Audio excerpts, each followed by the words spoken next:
T20 world cup के लिए team India का ऐलान बीसीसीआई ने 30 अप्रैल को किया, लेकिन टीम के सिलेक्शन प्रोसेस पर भी सवाल उठ रहे हैं। कई स्पेशलिस्ट और फैंस कह रहे हैं कि हार्दिक पांड्या जिस तरह से अब तक इस आईपीएल में खेले हैं, उस आधार पर वो कहीं से भी टीम में जगह डिजर्व नहीं करते। वहीं रवि बिश्नोई और रिंकू सिंह क्यों बाहर किए गए, इस पर भी सवाल उठ रहे हैं। दरअसल भारतीय हेड कोच राहुल द्रविड़ ने खुद ही ऐसा कहा गया कि आईपीएल का प्रदर्शन T20 वर्ल्ड कप 2024 में चयन का पैमाना बनेगा, लेकिन हार्दिक पूरे आईपीएल में बल्लेबाजी और गेंदबाजी में जूझते हुए नजर आए।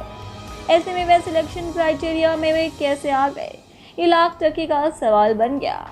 आईसीसीआई T20 रैंकिंग में टॉप 10 में शुमार रवि बिश्नोई बाहर है, रिजर्व में भी नहीं है। रिंकू सिंह रिजर्व में शामिल किए गए हैं।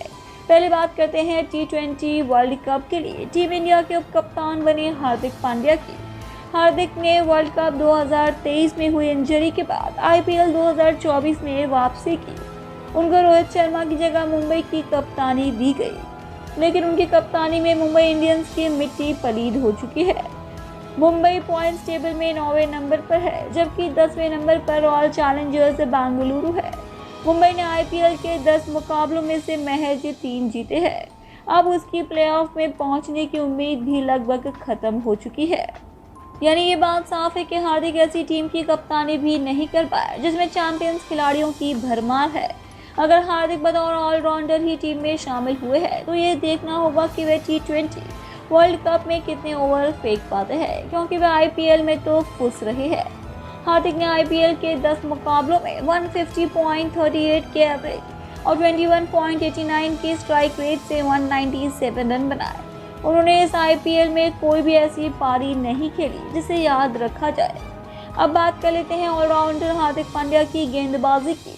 यहाँ तो उनकी हालत और ख़राब दिखी। जी हाँ, आईपीएल के 10 मैचों में उन्होंने 42.17 के एवरेज और 11 के महंगे इकोनॉमी रेट से महज 6 विकेट लिए। यहाँ ध्यान रही कि हार्दिक का ये इकोनॉमी रेट उनका आईपीएल इतिहास का सबसे घटिया रेट है। वैसे तो हार्दिक का आईपीएल का ओवरऑल इकोनॉमी रेट 9.03 है। हार्दिक का इससे पहले सबसे खराब इकोनॉमी रेट 2015 में रहा था, तब उन्होंने 10.35 की इकोनॉमी रेट से रन लुटाए थे। यानी हार्दिक का इस आईपीएल में प्रदर्शन वैसा तो बिल्कुल भी नहीं रहा कि उनको टीम में ले लिया जाए, जबकि वो इंजरी के बाद वापसी कर रहे थे। ऐसे में उनके सिलेक्शन पर सबसे ज़्यादा सवाल उठ रहे हैं। हार्दिक ने आईपीएल में ओवरऑल 133 मैच खेले, जहां उनके नाम 29.48 के एवरेज और 146.21 के स्ट्राइक रेट से 2506 रन है।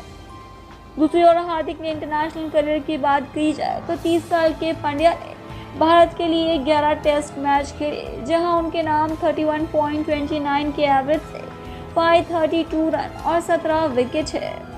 अब बात करते हैं रिंकू सिंह की, जो वर्ल्ड कप के लिए रिजर्व में शामिल है। कई क्रिकेट स्पेशलिस्ट कह रहे हैं कि रिंकू का प्रदर्शन इस आईपीएल में उतना बेहतर नहीं रहा, लेकिन इस खिलाड़ी को भारतीय टीम में पिछले कुछ महीनों में T20 में लिए ग्रूम किया है। इसके बावजूद उनको नहीं चुना गया।